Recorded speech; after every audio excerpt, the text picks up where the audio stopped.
Good morning, and God bless each of you. It's a privilege to gather together, and I'm thankful to be here with you. And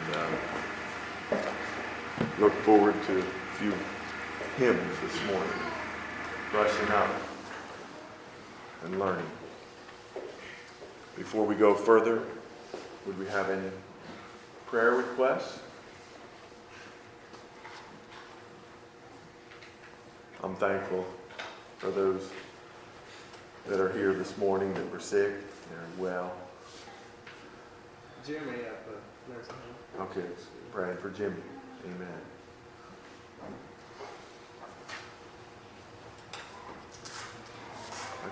Why don't we remember Corbin and Meg?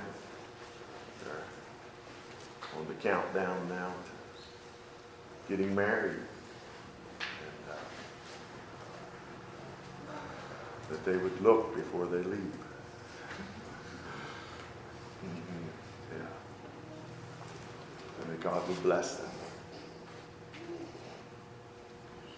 Any others?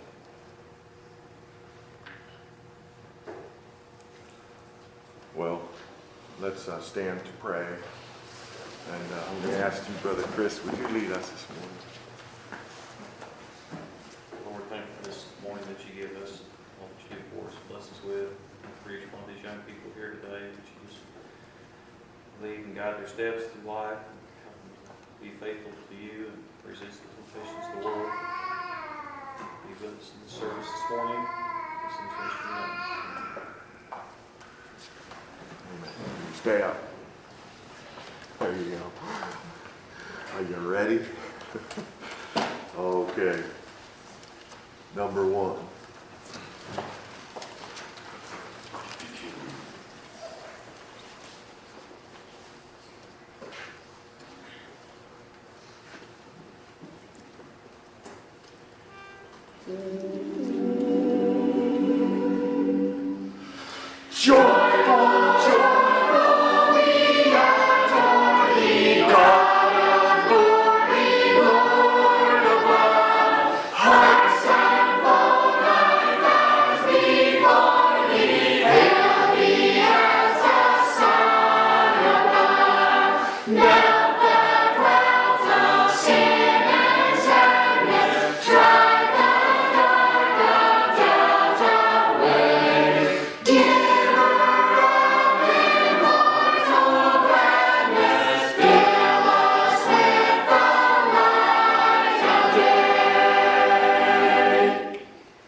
I noticed some of you, it's like the first time you're singing that song. You're just glued to the words, glued to the music. Memorize a little bit. Memorize. Look ahead a little bit if you need to, and look up. Lift. Joyful music lifts us sunward.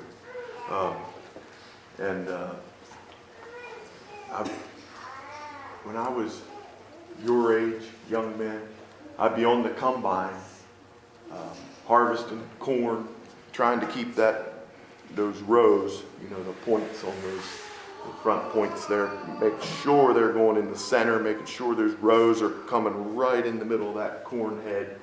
And I had my hymn book here right beside me, and I memorized hymns so that I wouldn't be stuck in church or at a baptism or wherever. Of course, we didn't have baptisms down by the creek. We usually had our hymn books right close by. But so we wouldn't be stuck needing to read, just sing. You see, it's a good thing to memorize.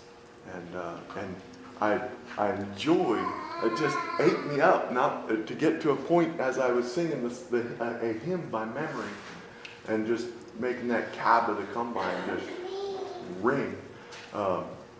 It just ate me up if I didn't remember some words. So that's why I had the book here, to brush up and remember and memorize a little bit. Start to finish. Not just through the day, humming a little bit. Sing! Okay. Because that's what a joyful life is about. It includes singing, and not just in chorus time, not just at the old people's home, not just in church, but singing to the Lord, going about our labors. 37.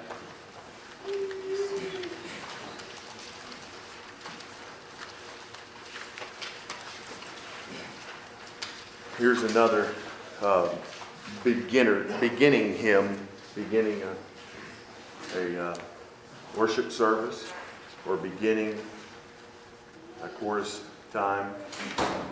We start on a high do, and we say, "Hail to the brightness of Zion's glad morning," when Jesus came, and the hope of his future reign, the hope of him coming with 10,000s of his saints and being able to be a part of that joyful event, the marriage supper of the Lamb. How do we pronounce wastes rise in what? How do we pronounce it? Verdure. And it means? Greenery. Yeah, that's right. Okay, greenery.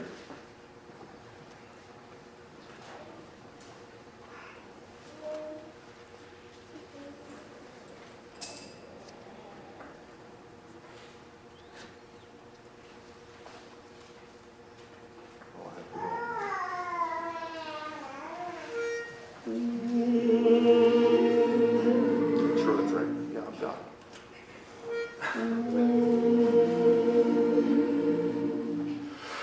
Hail to the brightness of Zion's glad morning. Joy to the lands that darkness hath lain. Hush be the accents of sorrow and mourning. Zion triumphing, eternal reign. Remember? Zion in triumph be. We have to come down. Zion in triumph be. Do it to help me. Zion in triumph begins her reign. I heard a little faltering when we were on the first verse. Second verse.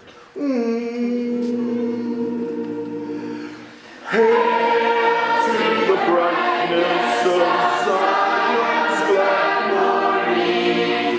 Long my prophets of Israel foretold.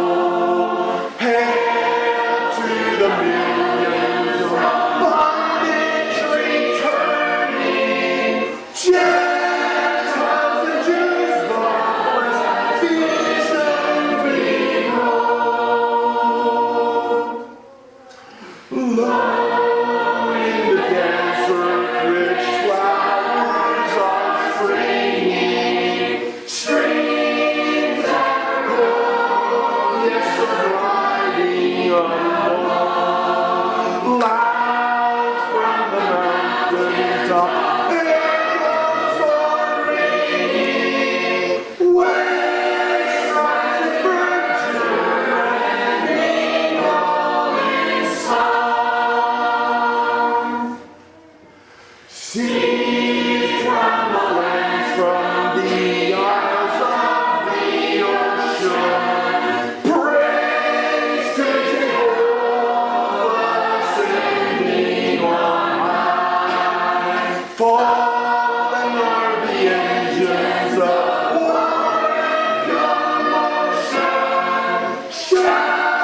You can sit down for a minute.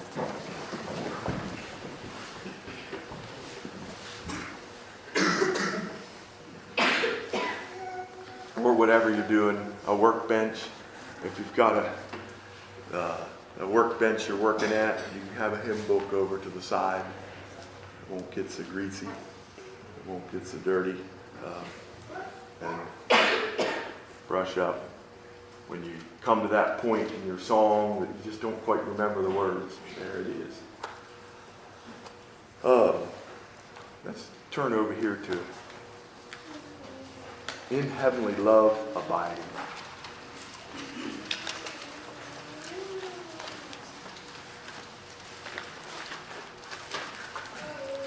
We have a new tune, new to some of us. In Heavenly Love Abiding. You see who wrote it? Who wrote the words?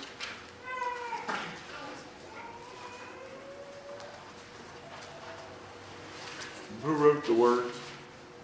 One of you. First two rows here. What's the first name of the person who wrote the words? Yes, Anna. That's right.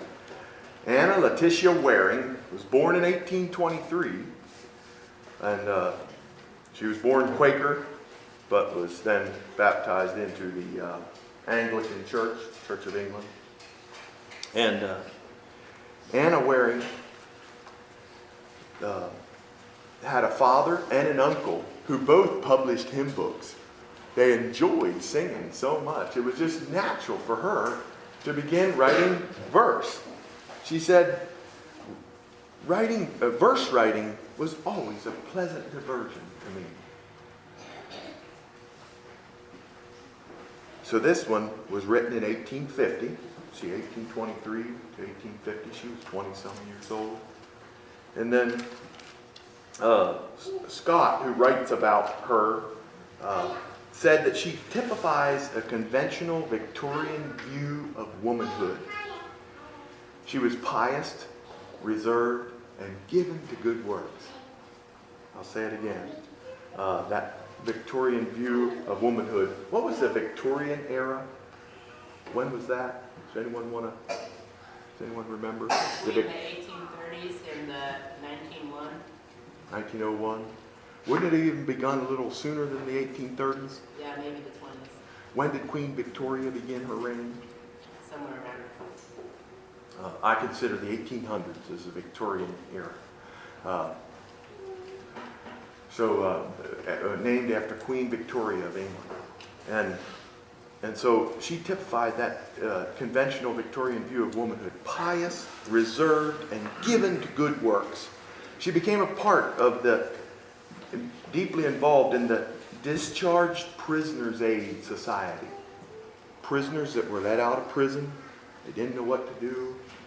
They sometimes naturally went back to their evil deeds. And she became involved in trying to help them. Help them get out of that. Help them do better.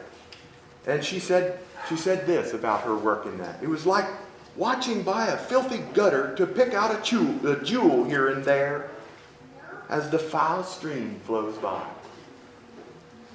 Did you ever try to look for a needle in a haystack or something good in a garbage pile?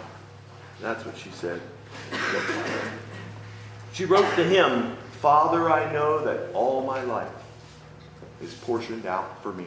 The changes that are sure to come, I do not ask to see. Content." I forget the rest. Need my book. But we may include that someday, that hymn. And she didn't write just hymns like this all the time. She was known for a lighthearted piece that she wrote on her cat, about her cat. She was never married. And this is one of the things I really like that it says about her. She was compassionate. She had a compassionate and reflective personality and a good sense of humor. Let's sing this. You can stand. We're going to do the notes first. Everybody on soprano. Let's practice our sight reading here.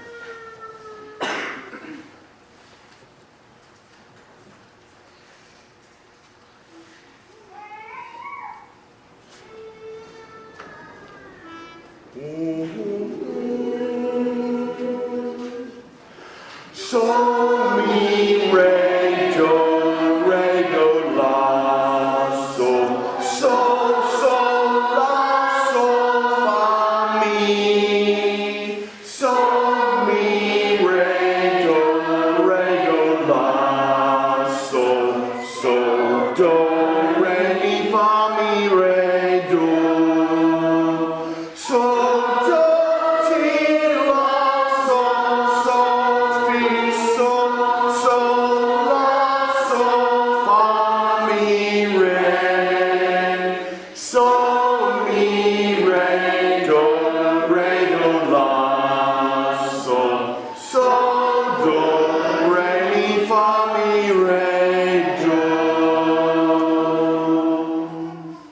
now the words all in soprano. So you can get this. So heavenly love abiding, no change my heart shall fear, and safe is such confiding, for nothing changes here.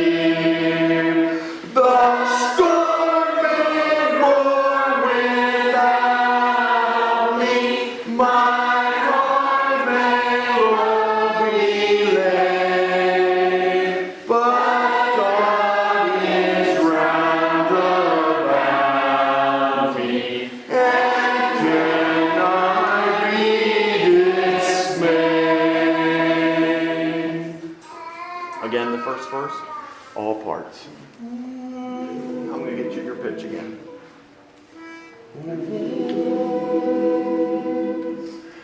In heavenly love abiding, no change my heart shall fear, and safe in such confiding, for nothing changes here. The storm may roar without me, my heart may low be laid, but God is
The next one, the sands of time are sinking.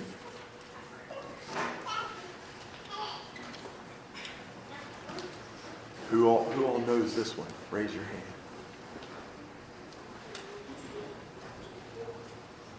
We'll get it. Notice one of the most outstanding words or syllables in this hymn is in Emmanuel's land. In Emmanuel's land. The climax is, and glory dwelleth in Emmanuel's land. Don't forget the last verse to change that to of Emmanuel's land. That stands out tremendously because of what it says previously. The land is all the glory of Emmanuel's land. You get that out there. You get that word out there. This, I don't know, I feel the prickles already. Let's go.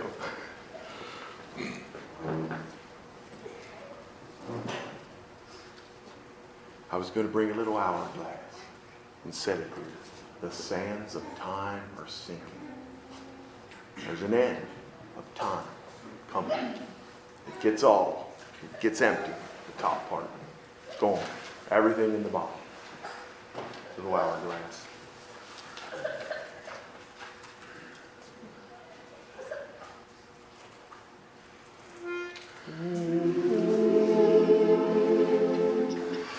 The sands of time are sinking. The dawn of heaven breaks.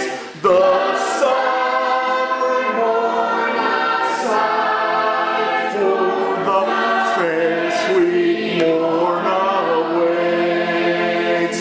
Dark hath been the midnight, but day spring is at hand, and glory dwelleth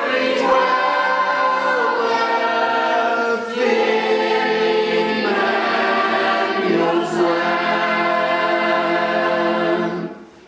I wanted to comment. After the word dwelleth, you don't get to take a breath. You go right through there. Right through. Don't take a breath. Don't stop and take a breath there. Let's go right through.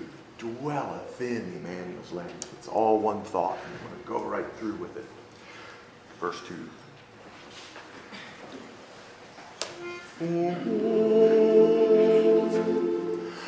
Oh, crushed is the fountain, the deep sweet well of love, the streams on earth I've tasted, more deep I'll drink above.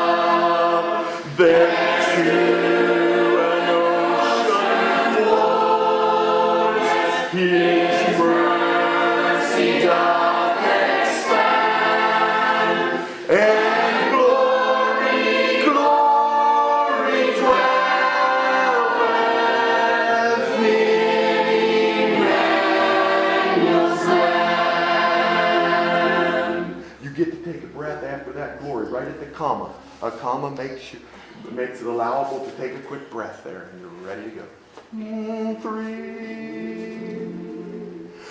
Oh, I am my beloved's, and my beloved's mine. He brings the poor sinner into His house of wine. I stand upon His merit.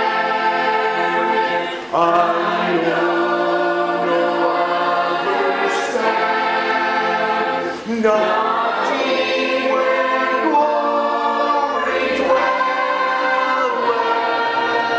in Emmanuel's land. The bride has not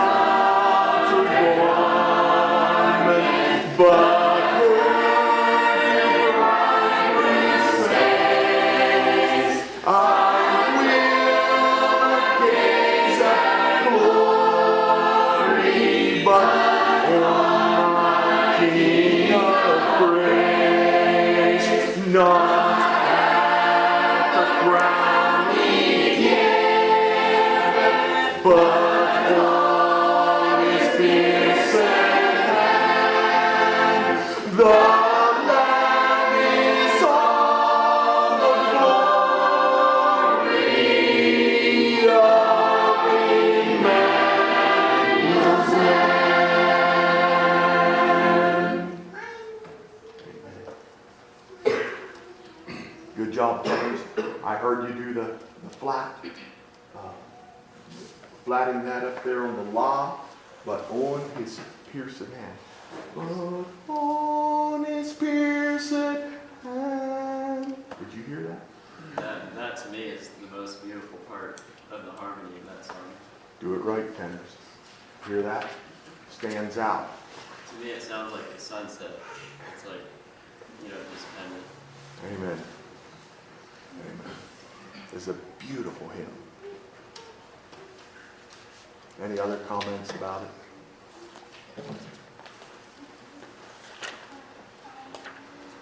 Well, looks like we better stop. I had two more I wanted to sing.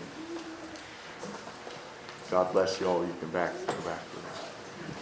For last week, we're supposed to get a verse in Proverbs and that we like, and tell why we like it and memorize it. And I thought about it. It's Proverbs 14, verse 28. The command of the Lord is a fountain of life, for it turneth one away from the snare of death. And I like that because it shows how much power he has over us and the control he has. Proverbs 13:20. He who walks with wise men will be wise, but the companion of fools will suffer harm. I thought we were supposed to get out of Psalms, so I got Psalm 71, verse 1. We will give thanks, O God, to thee, O God.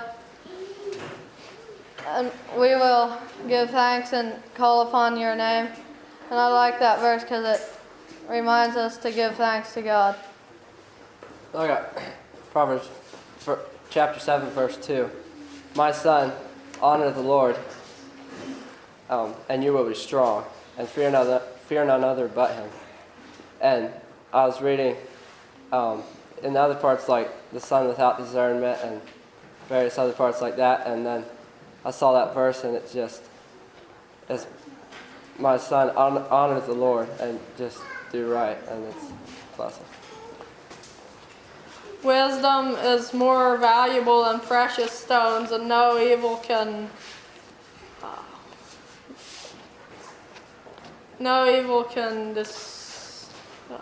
withstand it. I think it's in the second chapter. I can't remember the verse of Psalms, but it just says that wisdom is one of the main things that a man needs to have, and if he doesn't have wisdom, he doesn't have much. Proverbs 13:3. He who guards his mouth keeps his soul. He who is hasty with his lips will dismay himself. And I need to learn to not speak out of turn and not talk too much. Proverbs 16:30. A patient man is better than a strong man, and he who controls his temper is better than he who captures a city. I just need to work on my temper a little bit. I can let it get away from me. Proverbs 10:13. A son with understanding is saved from a heat, but a lawless son is battered by the winds. And rebellion takes you down a path you don't want to go. Proverbs 18:6 and 7. The lips of a man without discernment lead him unto death, and a man with a rash mouth leads him to destruction. And the lips are a snare to a man's soul. I got the same one as Chad. Proverbs 16:30, a patient man is better than a strong man, and a man with mercy is better than a... I couldn't remember the last part of it. But anyway, I need to work on being patient and more merciful. That was what stuck out to me. I had Proverbs 24, verse, I think, 31 through 39, I think is what it is. And once I get started, I'll be able to do it. Prepare your works for your going forth, and prepare yourself for the field. And walk behind me, and you shall build up your house. Do not be a false witness against your neighbor, neither open wide your lips. Do not say, I will treat him as he treated me.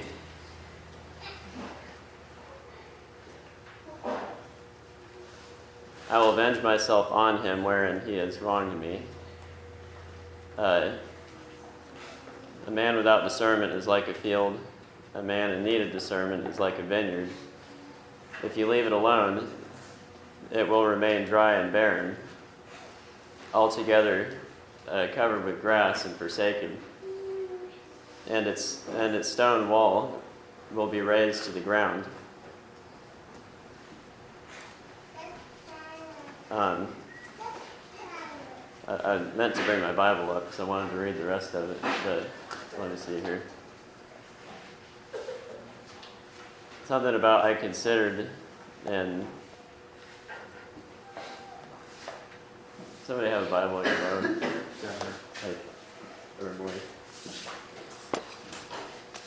I'm just going to read it. I'm working on the memory. But okay. Prepare your work. This is Proverbs 24:31 through 39. Prepare your works for your going forth, and prepare yourself for the field. Walk behind me, and you shall build up your house. Do not be a false witness against your countryman, neither open wide your lips. Do not say, I will treat him as he treated me, and I will avenge myself on him wherein he wronged me. A man without discernment is like a field. A man in need of discernment is like a vineyard. If you leave it alone, it will remain dry and barren, altogether covered with grass and forsaken, and its stone walls will be razed to the ground. Afterward I repented. I observed that I might choose instruction. I doze a little, I sleep a little, I fold my arm across my chest a little. If you do this, your poverty shall go before you and want like a strong runner. And the biggest thing that stood out to me there is these verses about do not be a false witness against your countryman. Neither open wide your lips, do not say, I will treat him as he treated me, and I shall avenge myself on him wherein he wronged me. And then right after that, it talks about a man without discernment being like a field and a vineyard. And I just thought about how being merciful, like David has preached a lot about this, being merciful to each other and those who wrong us. And that's the main thing. In judgment, we're going to be judged by our mercy toward other people. And so that thought in the light of, a man without discernment being like a field or a vineyard, we've got to work on it. It's just like we have to work on our whatever we're working at, our job or our garden, anything that requires work. We've just got to work at it. And it's the same thing with showing mercy and godliness. We've got to work on it. And so that really, of course, I like the part about the vineyard because I like gardening and stuff. So it's kind of a neat memory verse. I got Proverbs 10:2. It says, treasures do not benefit the lawless, but righteousness will redeem from death. And I like that because it says how we could have the whole world, but none of that will matter in the end. But righteousness is what redeems from death. Proverbs 17, verse 19. Let a friend be with you on every occasion, and let brethren be useful in necessities, for they are begotten for this reason. that's neat. We're just, that's what brethren are for. We just help each other and be a friend and be with each other, and it's a real blessing.